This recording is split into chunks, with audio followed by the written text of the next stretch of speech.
My name is Jessica Morgan and I'm 34 years old.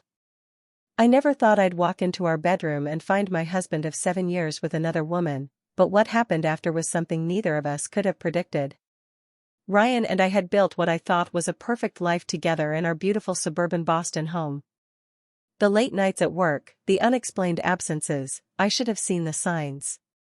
But nothing prepared me for what I discovered when I opened that bedroom door, or the shocking twist that would follow. Before I share my story, where are you watching from today? Drop your location in the comments, hit that like button, and subscribe to hear more stories that prove truth really is stranger than fiction.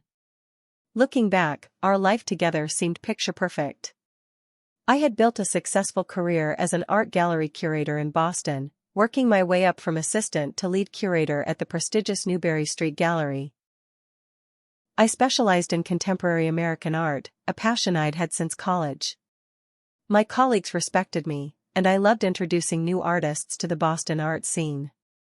Ryan and I met 7 years ago at a charity auction for the Boston Children's Hospital. I was organizing the art donations, and he was there representing his real estate development company, Morgan Properties. He outbid everyone for a landscape painting I had personally selected for the auction. Later that night, he confessed he had no real interest in the painting, he just wanted an excuse to talk to me.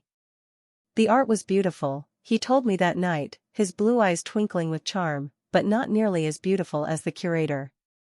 Our romance was a whirlwind. Within 6 months, Ryan proposed during a weekend trip to Cape Cod, getting down on one knee at sunset on a private beach.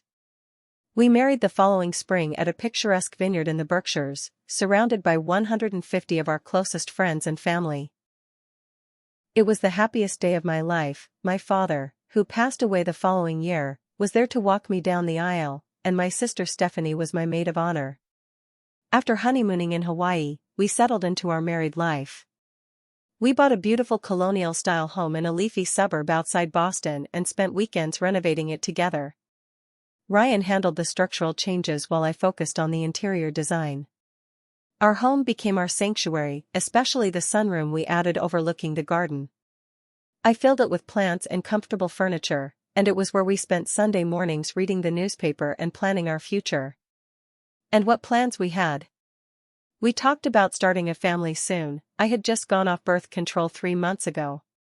We were saving for a trip to Europe next summer, with plans to visit the great art museums I'd always dreamed of seeing.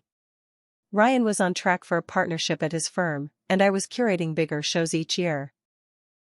My sister Stephanie lived just 20 minutes away with her husband and 2 kids. We had Sunday dinners together twice a month, and her daughters called me their favorite aunt. My best friend Allison worked with me at the gallery, and we had lunch together almost every day, sharing the details of our lives between bites of salad. She always said Ryan and I were the perfect couple, the standard she measured potential boyfriends against. Just last month, we'd celebrated our 7th anniversary at Sorellina, one of Boston's most upscale Italian restaurants. Ryan surprised me with diamond earrings over dessert, whispering that 7 years with me had been the best of his life. I remember thinking how lucky I was to have found such a devoted husband. But looking back, I can now see the first subtle signs that something was off. Ryan had been working later than usual, often not coming home until after I was already in bed. His phone would ding with text messages that he would quickly dismiss. When I asked about them, he blamed work stress. His company was handling several major developments, and there were problems with contractors, permit delays, the usual issues that came with large-scale projects. I believed him because I wanted to. Why wouldn't I? In all our years together, Ryan had never given me a reason to doubt him. If anything, he'd been almost hypervigilant about fidelity. His own parents had divorced when he was 12 after his father's repeated affairs came to light. Ryan had told me how that betrayal had shaped him, how he'd promised himself he would never inflict that kind of pain on someone he loved. My dad's cheating destroyed our family, he once confided during our engagement. I could never do that to someone I love. I could never do that to you, Jess. I held on to those words when the late nights became more frequent, when he started taking business calls in another room, when he seemed distracted during our conversations. I made excuses for him in my mind, attributing his distance to work pressure, never imagining that he was deliberately creating distance between us for a much more sinister reason. The perfect life we'd built together was about to crumble beneath my feet, but I was still admiring the view, completely unaware of the cracks forming in our foundation. The changes in Ryan were subtle at first, so gradual that I almost didn't notice them. But looking back, I can pinpoint when things began to shift, about 3 months before the day I walked in on him. It started with a missed dinner. We had reservations at a new restaurant that had taken weeks to secure. 20 minutes before we were supposed to leave, Ryan called to say he couldn't make it, an emergency meeting with investors. I ate alone at the bar, picking at an expensive meal that tasted like cardboard without him there. That weekend, he missed my niece's birthday party due to another work emergency. When he finally came home that evening, he smelled faintly of a perfume I didn't recognize. When I mentioned it, he explained he'd been in close quarters with clients all day. I accepted this explanation because the alternative was unthinkable. Then his phone habits changed. Ryan had always been open with his devices, we knew each other's passwords, and it wasn't unusual for one of us to use the other's phone to make a call or look something up. But suddenly, his phone was always face down. The password changed. When I asked about it, he muttered something about company security protocols. One morning, I noticed his credit card statement on the counter. There were charges from restaurants I'd never been to, a hotel bar downtown on a night he'd told me he was working late at the office. When I asked, he had explanations for everything, business dinners, drinks with clients, all perfectly reasonable. But the explanations kept piling up, and with them, my doubts. There was the time I called his office at 9 p.m., and his assistant Amanda said he'd left hours ago. The unfamiliar earring I found in the passenger seat of his car. The weekends he spent catching up on work, but came home without having made any progress on the projects he claimed needed attention. Our intimacy suffered too. Ryan, who had always been affectionate and attentive, now barely kissed me goodbye in the mornings. When we did make love, it felt mechanical, as if he was going through the motions. He stopped asking about my day. Our conversations became practical exchanges about household matters rather than the deep discussions we used to have. Do you think Ryan is acting strange? I asked Allison over lunch one day, after he had cancelled our plans for the 3rd time that month. She put down her fork and looked at me with concern. Honestly? Yes. These work emergencies are happening a lot lately. You don't think he's... I couldn't even finish the sentence. Allison reached for my hand. I hope not, Jess. But if I were you, I'd start paying closer attention. That afternoon, I decided to surprise Ryan at his office with lunch. When I arrived, his secretary Amanda looked uncomfortable. He's not here, she said, not quite meeting my eyes. He had an off-site meeting. With whom? I pressed. I'm not sure, she replied, shuffling papers on her desk. His calendar just says external meeting. That night, I confronted Ryan. I stopped by your office today. He froze momentarily before his expression smoothed out. Oh? You should have texted. I was out with clients all afternoon. That's strange, because your morning calendar just said external meeting. No mention of clients. Amanda must have forgotten to update it, he said dismissively. Why are you interrogating me like this, Jess? Don't you trust me? He turned it around on me so quickly that I found myself apologizing to him. Later, I lay awake beside him, listening to his even breathing and wondering when we had become strangers to each other. The next day, I checked our cell phone records online. Ryan had been exchanging dozens of texts with the same number, sometimes late at night, sometimes early in the morning. A number that wasn't saved in our shared contacts list. I sat in our sunroom, the space we had created together, and faced the possibility that the man I had married, the man who had sworn never to repeat his father's mistakes, might be betraying me in exactly the same way. My hands shook as I typed the unknown number into a reverse lookup service. The search returned a name, Megan Wells. A quick social media search revealed she worked at Ryan's company as a financial analyst. She was beautiful, long dark hair, confident smile, impeccably dressed in every photo.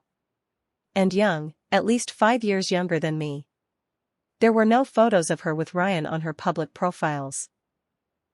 But there was one post that caught my eye, a check-in at Sorellina from 2 weeks ago. The same restaurant where Ryan claimed to be having a client dinner that night. The evidence was mounting, but part of me still wouldn't believe it. This was Ryan, my husband, the man who had held me when my father died, who had spent weekends helping Stephanie move into her new house, who had talked about having children with me just months ago. And yet, another part of me knew. Deep down, I think I had known for weeks, maybe months. I just hadn't been ready to admit it to myself. Wednesday, April 15th. The date is seared into my memory like a brand. It was unseasonably warm for Boston in spring, the kind of day that promises summer is on its way.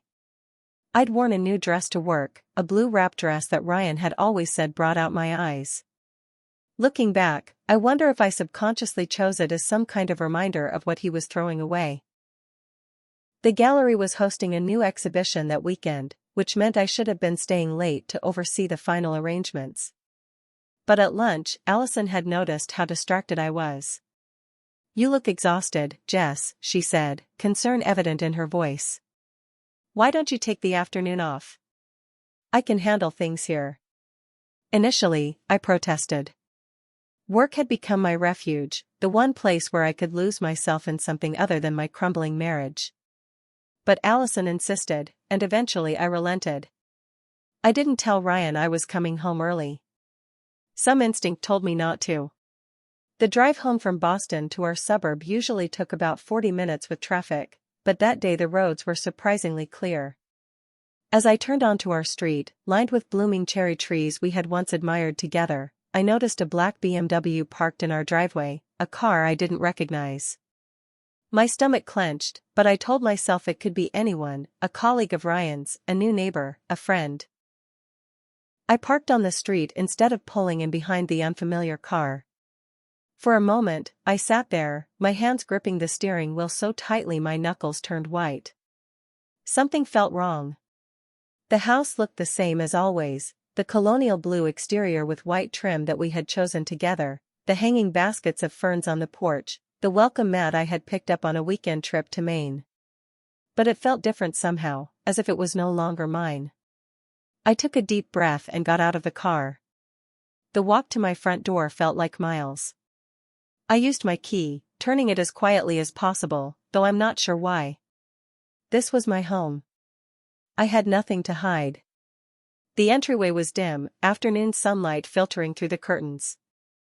I could hear faint music coming from upstairs, our bedroom. Ryan's car wasn't in the driveway, but he might have parked in the garage. Maybe he had come home for lunch. "Ryan?" I called out. No answer. I set my purse down on the console table and slipped off my shoes. The house was cool, the air conditioning humming softly. Everything looked normal, the stack of mail on the counter, coffee mugs in the sink, Ryan's jacket draped over a kitchen chair. The music continued upstairs, something with a low bass that I couldn't quite identify. I moved toward the staircase, my stockinged feet silent on the hardwood floors. Each step felt like I was moving through molasses, my body somehow aware of what my mind refused to acknowledge. At the top of the stairs, I paused. Our bedroom door was closed, but I could see light beneath it. The music was louder now, one of Ryan's playlists, the kind he put on when.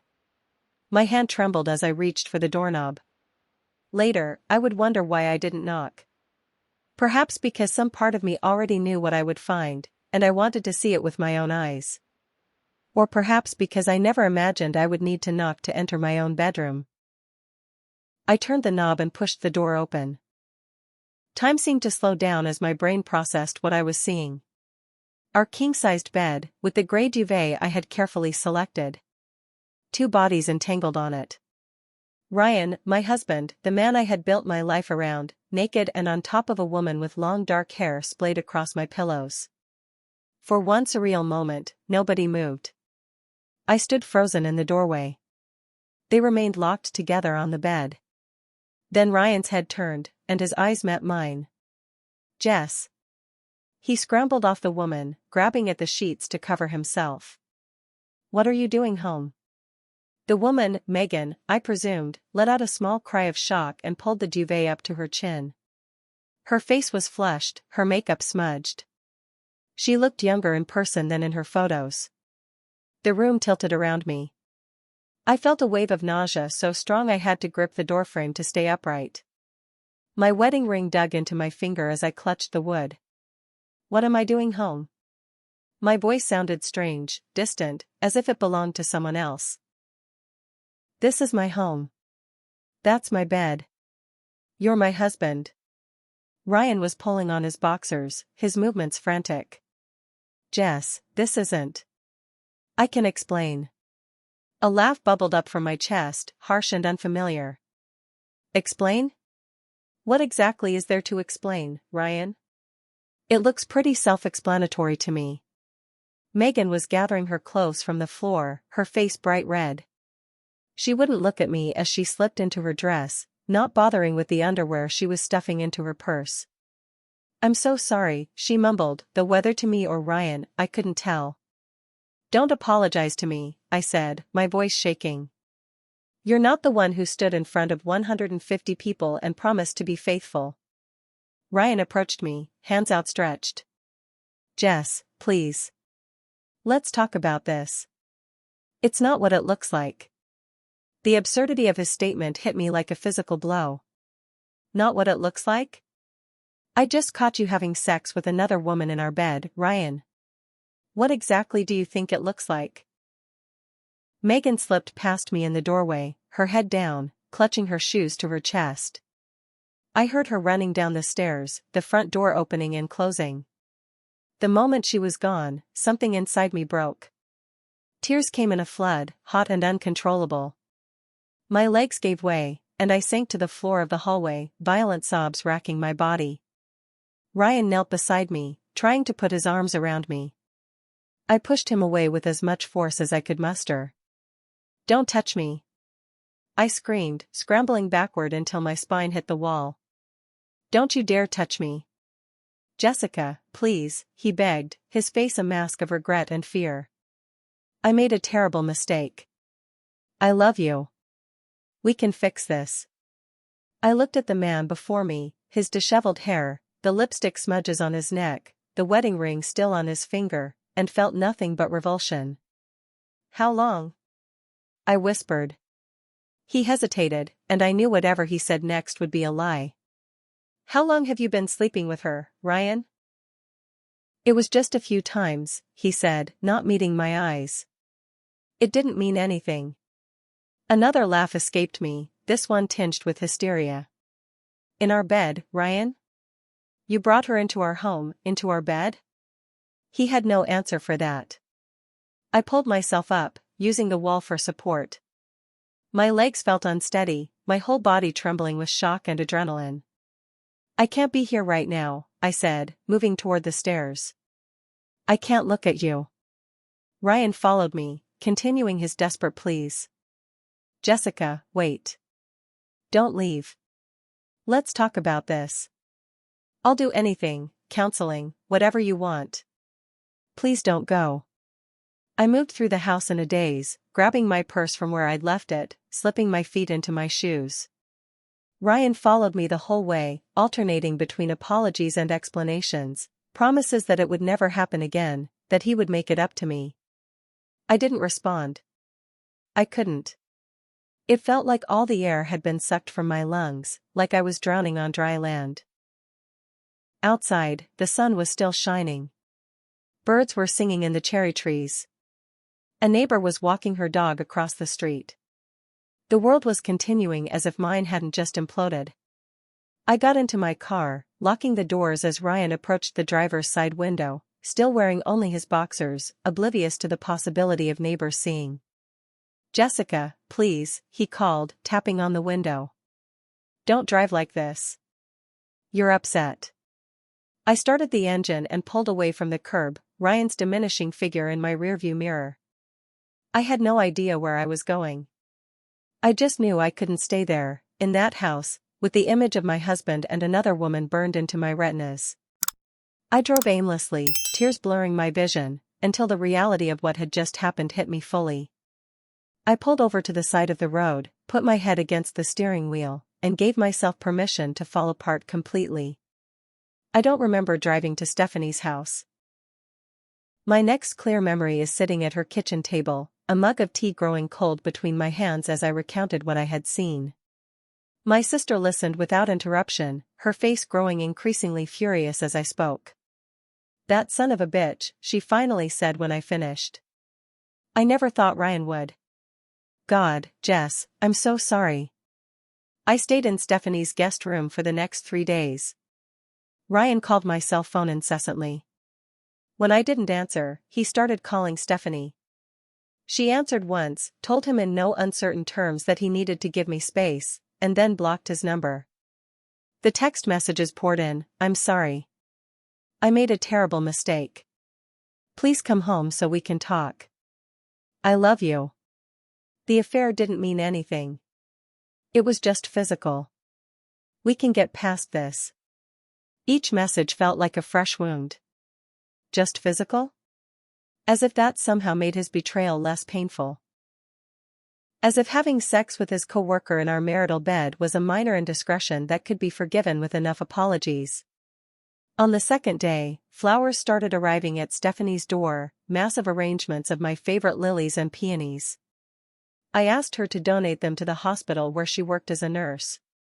"What are you going to do?" she asked on the third night, as we sat on her back porch with glasses of wine. I stared out at the darkening sky.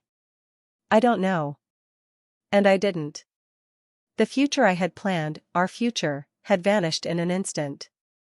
The children we were going to have, the trips we were going to take, the life we were going to build together, all of it had evaporated the moment I opened that bedroom door. The next day, I called Charlotte Pines, a divorce attorney Allison had recommended. She agreed to see me that afternoon.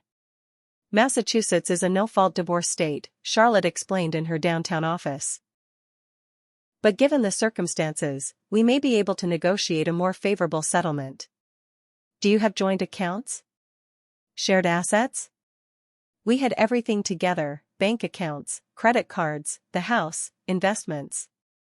Our lives were completely intertwined, financially and otherwise. "I'll need to go home and gather some documents," I told her. Charlotte nodded. "The sooner the better. And Jessica? Don't tell him you're consulting with a divorce attorney yet. It's better if we have all our ducks in a row first."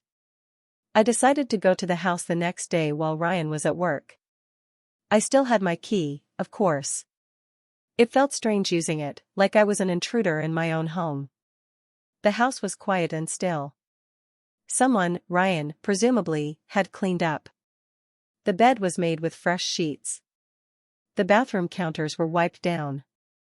It was as if he was trying to erase all evidence of his infidelity. I went to our home office first, gathering the financial documents Charlotte had requested. Tax returns, bank statements, investment accounts. As I was about to leave, I noticed Ryan's laptop on the desk. It was open and still logged into his email. I hesitated. I had never been the type to snoop through my husband's private communications. But after what I had discovered, I felt I was entitled to some answers. I sat down at the desk and began scrolling through his emails. Most were work-related, communications with clients, contractors, his boss. But then I noticed a folder labeled personal. I clicked on it. Inside were dozens of emails between Ryan and Megan, dating back nearly 6 months. Their correspondence started professionally enough, discussions about projects, budgets, timelines. But about 4 months ago, the tone changed. They started meeting for drinks after work. The language became flirtatious, then explicit. But as I continued reading, I realized there was more to their relationship than just an affair. They were discussing money, large sums of money. Transfers to offshore accounts. Shell companies. Falsified financial reports. My blood ran cold as I realized what I was looking at. Ryan wasn't just cheating on me. He was embezzling from his company. And Megan, with her background in financial analysis, was helping him do it. I scrolled through more emails, my shock deepening with each one. They had diverted hundreds of thousands of dollars over the past 4 months. They were falsifying documents, creating fake vendors, manipulating financial statements. And they were planning to run away together once they had gathered enough money. There was an email from just yesterday, after I had caught them. From Megan Wells. To Ryan Morgan. Subject: We need to move up our timeline. Ryan. After what happened yesterday, we can't wait any longer. Your wife knows about us now. It's only a matter of time before she starts asking questions, looking into things. We need to finish the transfer and get out. I booked flights to Belize for next Friday. The account is ready. Just make the final transfer and we can disappear together. Ryan's response. From Ryan Morgan. To Megan Wells. Subject: we need to move up our timeline. Megan. I'm trying to fix things with Jessica. She's not answering my calls or texts. I've sent flowers. I think if I can just talk to her, I can smooth this over. We need more time to finish the transfers without raising suspicion. The audit is scheduled for next month. If we rush this, we'll get caught. Megan's reply was scathing. From Megan Wells. To Ryan Morgan. Subject: we need to move up our timeline. Are you kidding me? You're trying to fix things with her? After everything we've planned? After what we've already done? There's no going back from this, Ryan. We've already committed multiple felonies. It's her or me.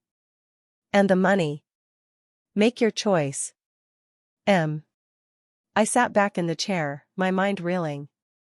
This was so much bigger than an affair. This was criminal activity on a massive scale.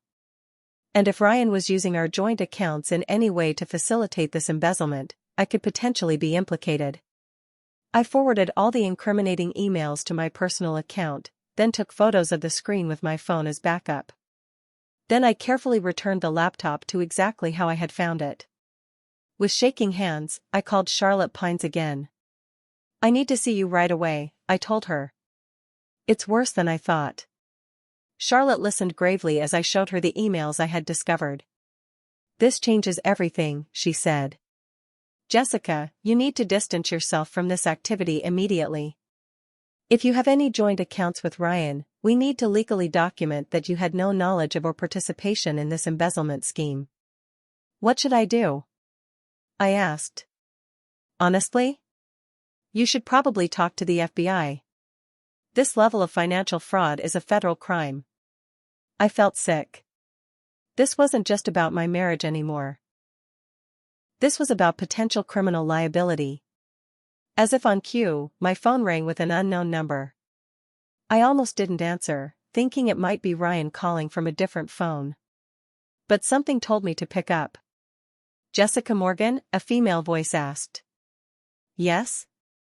This is Amanda, from your husband's office. Ryan's assistant? I know this is irregular, but I need to talk to you. It's important. I agreed to meet her at a coffee shop near her office. Amanda looked nervous as she slid into the booth across from me, constantly checking over her shoulder. I shouldn't be doing this, she said in a low voice. But I like you, Jessica. You've always been kind to me. And I think you need to know, the company is conducting an internal investigation. They suspect financial irregularities. Ryan's name has come up. So has Megan's. I overheard the CFO talking about pressing charges. My hands tightened around my coffee cup. When? The investigation is already underway. They're gathering evidence. I think they're planning to go to the authorities within the week. I thanked Amanda for the warning. As she got up to leave, she hesitated. Jessica, be careful. I don't know exactly what Ryan's been doing, but it's serious. And from what I've seen between him and Megan at the office, I don't think he was ever the man you thought he was. As I watched her walk away, I realized that if I didn't act quickly, I could find myself dragged into a scandal that could ruin my life. The man I had married, the man I thought I knew, was a stranger to me now. And he was about to bring my world crashing down around me for the second time in a week. That night, I hardly slept. By morning, I had made my decision. I couldn't let Ryan's crimes destroy my life along with his. I needed to protect myself, and the only way to do that was to get ahead of the situation. Charlotte Pines connected me with Kevin Bennett, an FBI agent who specialized in white-collar crime. We met in Charlotte's office the following afternoon. Agent Bennett was a serious man in his 40s, with close-cropped gray hair and penetrating eyes that seemed to miss nothing. "Mrs. Morgan," he said, shaking my hand firmly. "I appreciate you coming forward with this information." I showed him the emails I had forwarded to myself, explaining how I had discovered them and what I understood of Ryan and Megan's scheme. "Based on what you've shown me, we're looking at wire fraud, money laundering, and embezzlement, at minimum," Agent Bennett said. "This is a significant case. But I'm concerned about the timing." "What do you mean?" I asked. "If your husband realizes you've discovered his financial crimes, he might accelerate his plans. The money could disappear, and so could he. He's been trying to reconcile with me," I said. "Calling, texting, sending flowers." Agent Bennett exchanged a look with Charlotte. "That might be useful." "How so?" I asked. "If you were willing to help us," he said carefully, "you could go back home. Pretend you're considering giving him another chance. It would give us time to track the money and build our case before he and Ms. Wells realize they're under investigation." "You want me to spy on my husband?" The idea was both repulsive and strangely empowering. "We would need you to gather evidence legally," Agent Bennett clarified. "Conversations you're a part of can be recorded in Massachusetts with only one-party consent, meaning yours. Documents that are left in plain sight in your home can be photographed. But we would never ask you to do anything that puts you at risk or crosses legal boundaries." I thought about Ryan's betrayal, not just his infidelity, but the fact that he had potentially implicated me in his crimes. I thought about the future I had lost, the trust that had been shattered. "I'll do it," I said. The next day, I returned home. Ryan was there, having taken time off work, probably to avoid facing his colleagues while the investigation was ongoing. When I walked in with my suitcase, the relief on his face seemed genuine. "Jessica," he breathed, rushing toward me. "You came back." I let him hug me, my body stiff in his embrace. I had rehearsed what I would say, how I would act. I needed to be convincing but not eager, open to reconciliation but still wounded. "I'm not saying I forgive you," I told him, pulling away. "I'm saying I'm willing to talk. To try to understand how we got here." Ryan's eyes filled with tears. "That's all I'm asking for. A chance to explain, to make things right." I wondered if he was thinking about Megan's ultimatum as he said those words. If he was calculating how much time he needed to finish their scheme before disappearing with her and the money. "I'll sleep in the guest room," I said. "I'm not ready for that." He nodded quickly. "Of course. Whatever you need. I'm just so grateful you're home." Over the next week, I played the part of the wounded but hopeful wife. I listened to Ryan's explanations and apologies, nodding at appropriate moments, asking questions that kept him talking. All while wearing the wire Agent Bennett had provided. It was a moment of weakness, Ryan told me over dinner one night, reaching for my hand across the table. "Megan means nothing to me. You're the one I love, Jessica. You're the one I want to spend my life with." I wondered if he practiced these lines in the mirror, or if lying came naturally to him after so many months of deception. During the day, while Ryan was briefly at the office trying to maintain appearances, I searched for additional evidence. I found a hidden thumb drive in his desk drawer with detailed records of the diverted funds. I photographed everything and forwarded it to Agent Bennett. In the evenings, I would strategically bring up financial topics, expressing concern about our future. With everything that's happened, I've been thinking about our finances, I said casually one night. Maybe we should review our accounts, make sure we're on the same page. Ryan would deflect, change the subject, or provide vague reassurances that everything was fine. But I could see the panic in his eyes, the fear that I might discover what he had been doing. On the 5th day, Megan called while Ryan was in the shower. I saw her name on his phone screen and answered. Ryan's phone, I said pleasantly. There was a pause, then, why are you answering his phone? Her voice was cold. Because I'm his wife, I replied, matching her tone. Why are you calling my husband at 9 o'clock at night? We work together, she said stiffly. It's a work matter. On his personal cell? After hours? Try again, Megan. I could almost hear her calculating her response. He needs to call me back. It's urgent. I'm sure it is, I said. I'll let him know you called. When Ryan emerged from the shower, I told him about the call. He tried to look annoyed, but I could see the fear in his eyes. She's been calling about a project deadline, he said dismissively. I'll deal with it tomorrow. I nodded, pretending to believe him. That night, after Ryan was asleep, I checked his phone. There were frantic texts from Megan. Why is SHE answering your phone? What is going on? We need to talk. Now. The transfer needs to happen tomorrow. Ryan, I swear to God, if you're backing out. The next day, I managed to accidentally run into Megan at the coffee shop near Ryan's office. I had been tipped off by Amanda that Megan got her morning coffee there every day at 8:30. Megan froze when she saw me, her face cycling through shock, guilt, and then a practiced neutrality. Jessica, she said coolly. What a surprise. Is it? I asked, stepping closer. I thought you might be expecting me. After all, you've been sleeping with my husband and planning to steal millions with him. Did you really think I wouldn't find out eventually? Her face drained of color. I don't know what you're talking about. Don't insult my intelligence, I said quietly. I've seen the emails, Megan. I know about Belize. I know about the offshore accounts. I know everything. She glanced around nervously, then leaned in. What do you want? Money? Is that why you went back to him? Getting your cut before you file for divorce? I laughed, genuinely amused by her assessment. I don't want your stolen money. I just wanted to look you in the eye and tell you that I know what you two are planning. And it's not going to work out the way you think. I left her standing there, coffee forgotten, her face a mask of panic. I knew what would happen next. She would call Ryan immediately, tell him I knew about their financial scheme. And I needed that to happen, needed them to be desperate enough to make a mistake. That evening, I prepared Ryan's favorite meal, steak, roasted potatoes, asparagus with hollandaise sauce. I wore a dress he had always liked, put on makeup for the first time since discovering his betrayal. I was setting the stage for the final act.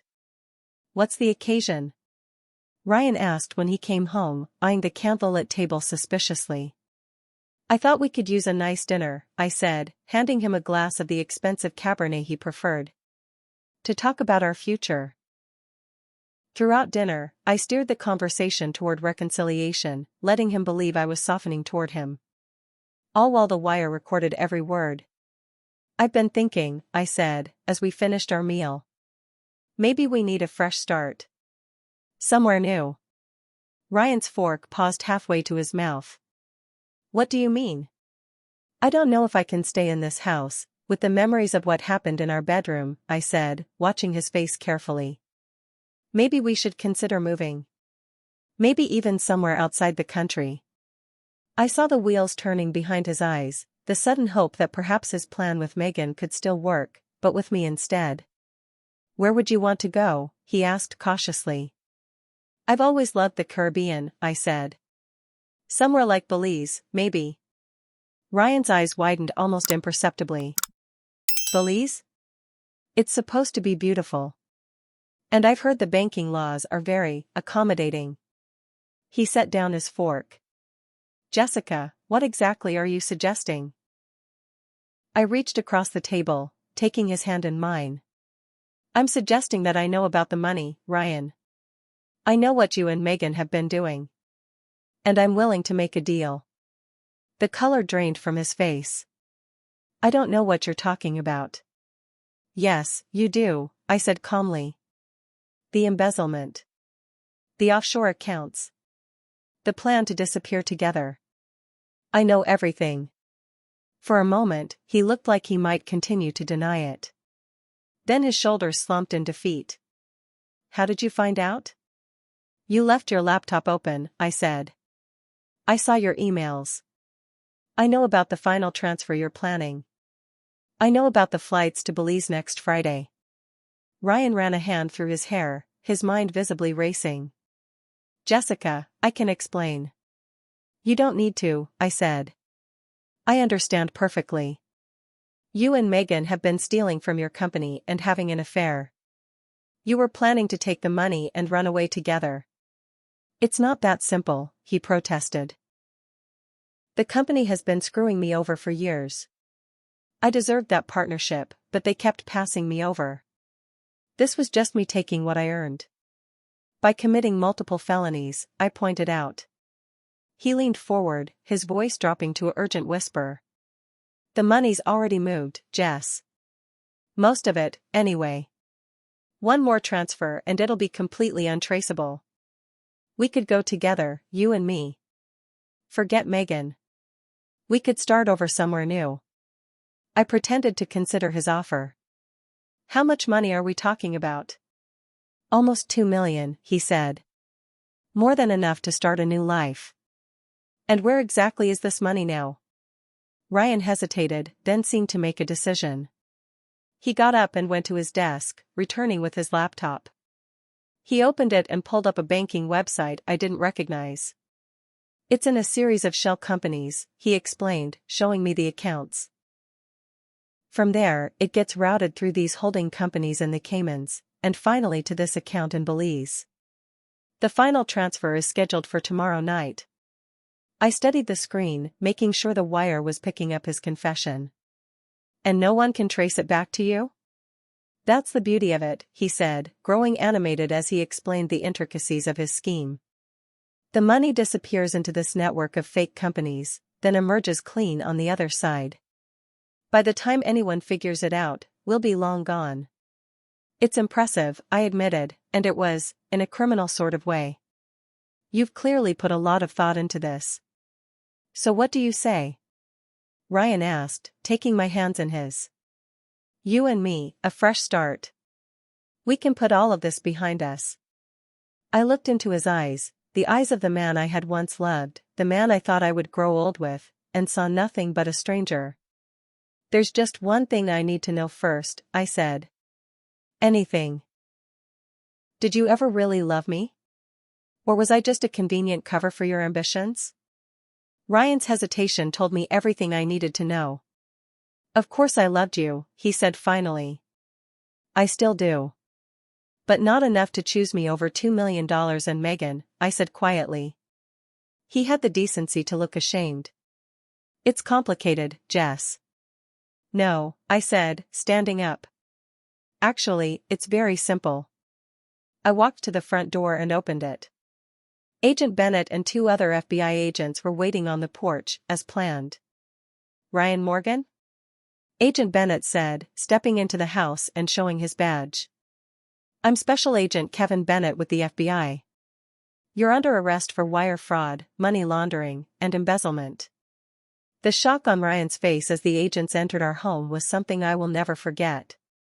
He looked from them to me, betrayal and disbelief warring in his expression. You set me up, he said incredulously as one of the agents began reading him his rights. No, Ryan, I corrected him. You set yourself up the moment you decided to betray everything we built together. As the agents led him away in handcuffs, I learned that Megan had been arrested simultaneously at her apartment.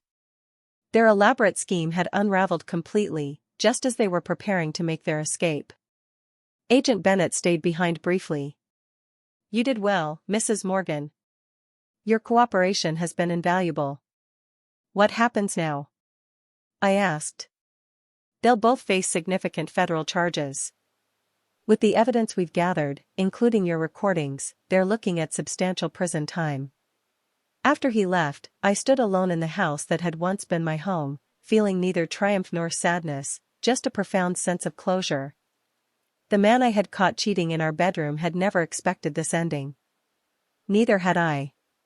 But as I looked around at the remnants of our life together, I realized that sometimes the most unexpected endings can also be new beginnings. The day of Ryan and Megan's preliminary hearing arrived 6 weeks after their arrests. I sat in the back of the courtroom, watching as they were led in wearing orange jumpsuits, their hands cuffed in front of them. Neither looked like the confident professionals I had known. Ryan's hair was disheveled, his face gaunt. Megan's perfect makeup was gone, dark circles shadowing her eyes. The prosecutor, a sharp-featured woman named Julia Winters, laid out the government's case against them.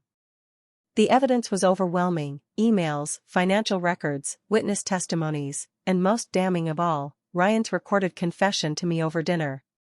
The defendants engaged in a sophisticated scheme to defraud Morgan Properties of approximately $1.9 million, Ms. Winters stated. They manipulated financial records, created fake vendors, and diverted company funds to offshore accounts with the intention of fleeing the country. Ryan's attorney tried to argue that his client had been under duress, that he had been coerced by Megan, that he had intended to return the money.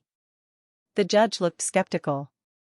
As I listened to the proceedings, my mind drifted back to the night everything had changed, the night I had set the final trap.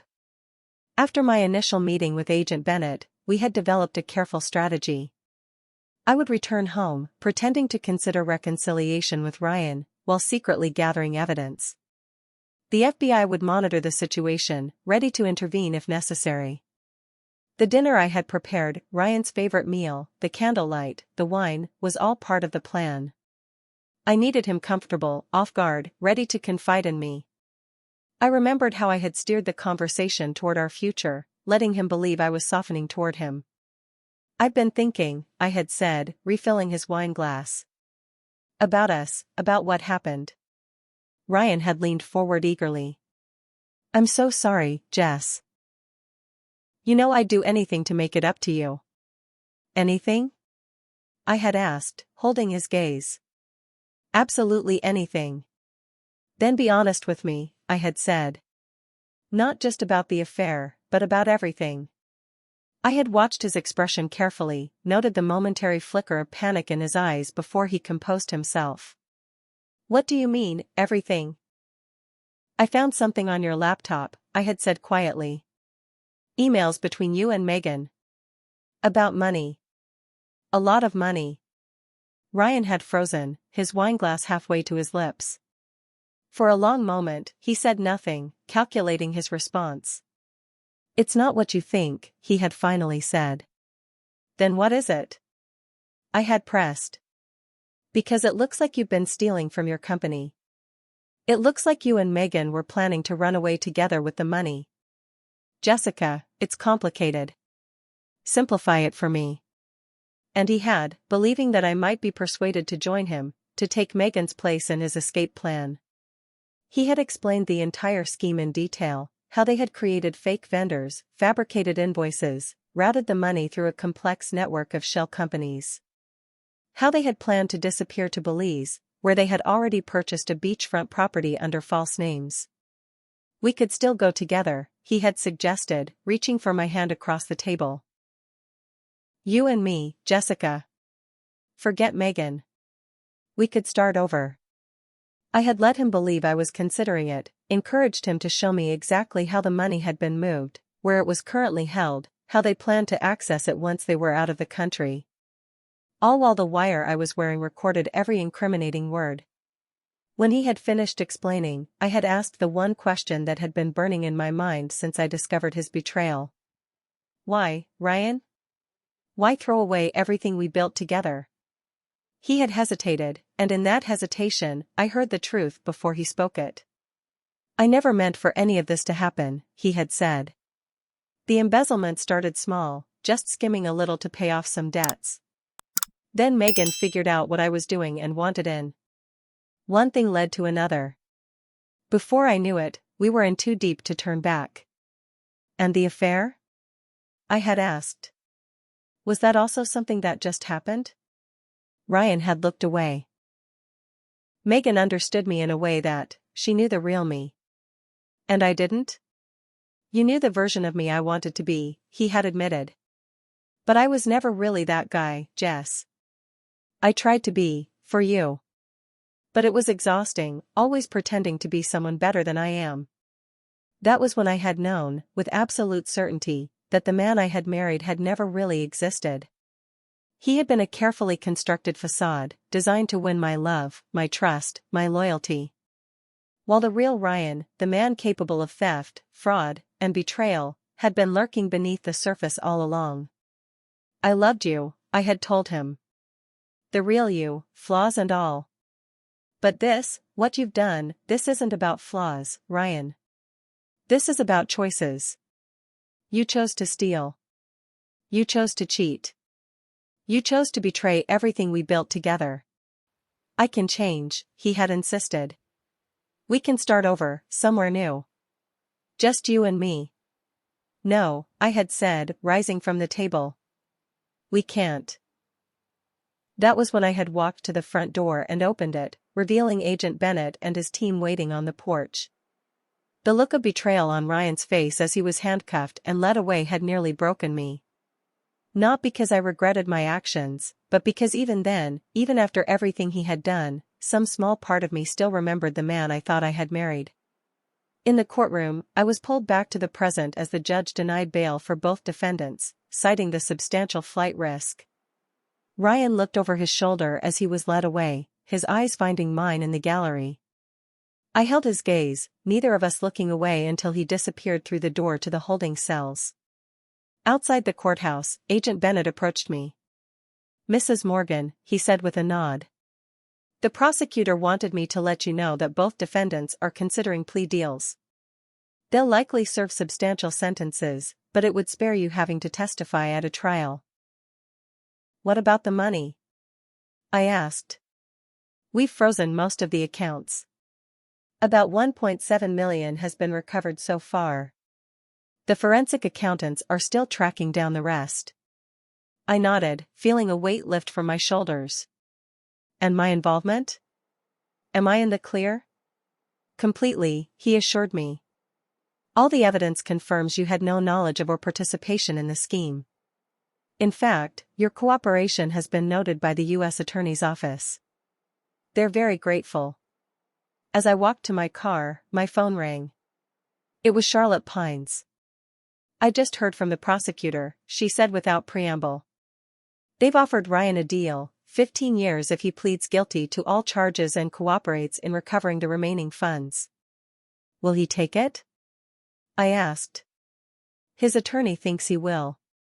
It's that or risk 25 years if he goes to trial and loses." After we hung up, I sat in my car for a long time, watching people come and go from the courthouse. Normal people with normal problems. Traffic tickets, divorce proceedings, small claims disputes. How had my life veered so dramatically from that normalcy? 2 days later, I received a letter from the county jail. Ryan's handwriting on the envelope made my heart race, but I forced myself to open it. "Jessica, I don't expect your forgiveness. I don't deserve it. But I need you to know that despite everything, despite all my lies and betrayals, my love for you was real. It was the one true thing in a life built on deception. I'm taking the plea deal. 15 years. I'll be 49 when I get out. A lifetime away. I won't ask you to wait. I won't ask anything of you. You've given me more than I ever deserved already. The house is yours. So is what's left of our savings.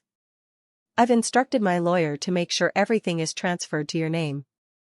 It's not much compared to what I've taken from you, but it's all I have to give. I'm sorry, Jessica." Not just for getting caught, but for being the kind of man who could do this to you in the first place. Ryan. I folded the letter carefully and put it away. Perhaps someday I would find solace in his words, in the knowledge that his love, at least, hadn't been a complete fabrication. But not today. Today, the wounds were still too fresh, the betrayal too raw. The following week, I testified at a special hearing regarding the recovered funds.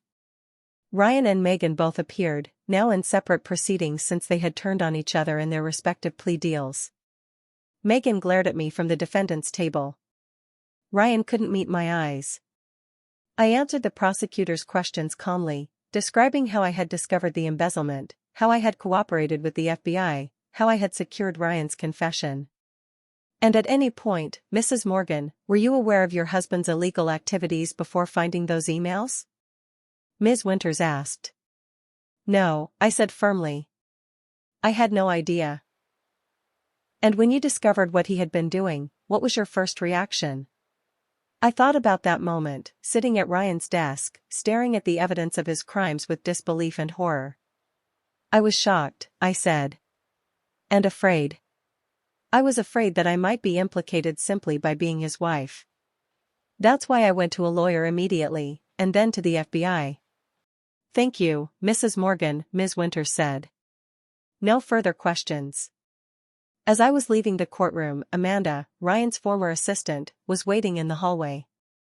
Jessica, she said, approaching hesitantly. I just wanted to say how sorry I am for all of this. You have nothing to apologize for, I told her. If anything, I should thank you for warning me. She shook her head. I should have said something sooner. I suspected something was going on between them for months. And there were irregularities in the accounts I couldn't explain. I didn't want to believe it. Neither did I admitted. Even when the evidence was right in front of me. We went for coffee after the hearing. Amanda had been offered a position with the company that had acquired Morgan Properties after the scandal broke. She was considering it, though the association with Ryan's crimes had made the work environment uncomfortable. Everyone looks at me like I must have known, she confided. Like I must have been in on it somehow. I know exactly how that feels, I said. 2 months after Ryan's arrest, both he and Megan accepted their plea deals.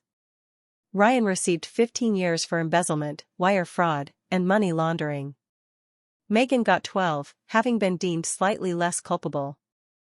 They would serve their sentences in separate federal facilities across the country from each other.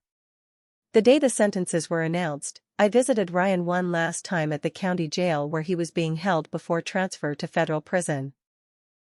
He looked smaller somehow, diminished by the orange jumpsuit and the harsh fluorescent lighting. Thank you for coming, he said, his voice hoarse. I didn't think you would. I needed closure, I told him. We sat across from each other at a metal table, a guard watching from a discreet distance. Did you ever love me at all? I asked, the question that had haunted me for months. Ryan's eyes filled with tears. Yes. That wasn't a lie, Jessica. I did love you. I still do. But not enough. I was broken long before I met you, he said quietly. My father's affairs, my mother's depression afterward. I promised myself I'd never be like him, but in the end, I was worse. Why Megan? I asked. Was it just because she was willing to help with the embezzlement? Ryan looked down at his hands. It started that way. She caught me altering some figures. Instead of reporting me, she wanted in. The affair came later.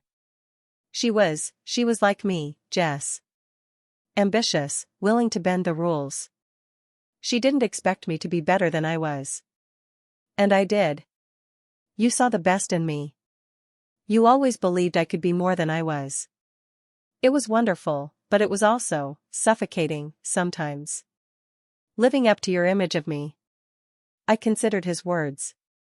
Had my love been its own kind of prison for him? Had my belief in his goodness somehow pushed him toward its opposite? I'm not responsible for your choices, Ryan, I finally said. I loved the man I thought you were. That's not a crime. No, he agreed. The crimes were all mine. As I stood to leave, he called after me. Jessica? Will you write to me? Or visit sometimes? I turned back, studying the face I had once known better than my own. No, Ryan. This is goodbye. Outside, the summer sun was bright and warm on my face. I walked to my car feeling lighter than I had in months. The man I had caught cheating in our bedroom was facing the consequences of his actions. Justice had been served, not just for his betrayal of me, but for all his crimes. It wasn't the ending either of us had expected when we said our vows 7 years ago. But as I drove away from the jail, I realized it was the ending we both deserved, Ryan facing the truth of who he really was, and me finally free to discover who I could become without him. 6 months after Ryan began serving his sentence at the Federal Correctional Institution in Terre Haute, Indiana, I sat in the courtroom one final time as the judge granted our divorce. The proceedings were straightforward, with Ryan incarcerated for the next 15 years, there wasn't much to contest. As promised in his letter, he had signed over the house and our remaining assets to me. Outside the courthouse, the October air was crisp, leaves crunching beneath my feet as I walked to my car. I felt a curious mixture of grief and relief. My marriage was officially over, but so was the limbo I had been living in since that April afternoon when I had opened our bedroom door. The criminal proceedings had concluded the previous month, with both Ryan and Megan receiving their negotiated sentences after pleading guilty. I had testified at the sentencing hearing, describing how Ryan's betrayal had affected my life. Not to increase his punishment. Nothing could repair what he had broken between us, but to bear witness to the truth of what had happened. Megan had refused to look at me throughout the proceedings. Ryan had wept as I spoke, his head bowed, shoulders hunched. I felt no satisfaction in his tears. Only a deep sadness for what might have been, had he been the man I believed him to be. The recovery of the embezzled funds had been largely successful. Of the $1.9 million Ryan and Megan had stolen, all but about $200,000 had been recovered from various accounts. The missing money had reportedly been spent on their preparations, the beachfront property in Belize, now seized and sold, luxury items, and cash withdrawals that couldn't be traced. Morgan Properties had not survived the scandal. The company was acquired by a larger developer, most of the employees let go. Amanda had found a new position with a different firm, and we had maintained our unlikely friendship. She was one of the few people who truly understood what I had been through, having watched the deception unfold from her unique vantage point. My own career had taken an unexpected turn. Following the extensive media coverage of the case, the gallery owner had approached me about a promotion. My handling of the crisis had impressed her, and she offered me the position of executive director when she decided to semi-retire. The new role came with increased responsibility, a substantial salary increase, and the creative freedom I had always wanted. "You have an amazing eye for talent, Jessica," she told me when offering the position. "And after everything you've been through, I know there's nothing that could possibly rattle you in this job." She was right. After uncovering my husband's double life and helping to bring him to justice, navigating the art world's personalities and politics seemed almost trivially simple by comparison. Therapy had been essential to my healing process. Dr. Marlene Forrester, a specialist in trauma and betrayal, had helped me work through the complicated emotions surrounding Ryan's actions and my response to them. "What you're experiencing is a form of grief," she explained during one of our early sessions. "You're mourning not just the end of your marriage, but the loss of the person you thought your husband was. That's a profound betrayal of trust." "I keep wondering if I could have seen it sooner," I admitted. "If there were signs I missed." "Hindsight creates the illusion that everything was obvious," Dr. Forrester said gently. "But skilled manipulators like Ryan are experts at hiding their true nature. You trusted your husband because that's what spouses are supposed to do. The failure was his, not yours." Over time, I came to accept the truth of her words. I had not been naive or willfully blind. I had been deliberately deceived by someone who had made deception his life's work. The house, our house. had been the most difficult aspect of moving forward. Initially, I couldn't bear to sleep in the master bedroom where I had caught them. I used the guest room for months, the door to the master suite remaining firmly closed, a physical manifestation of the compartmentalization I was attempting emotionally. But eventually, with Dr. Forrester's encouragement, I reclaimed the space. I sold our bed, repainted the walls, replaced the carpet, and bought all new furniture. I smudged the room with sage, a ritual Stephanie had suggested, symbolically clearing the negative energy.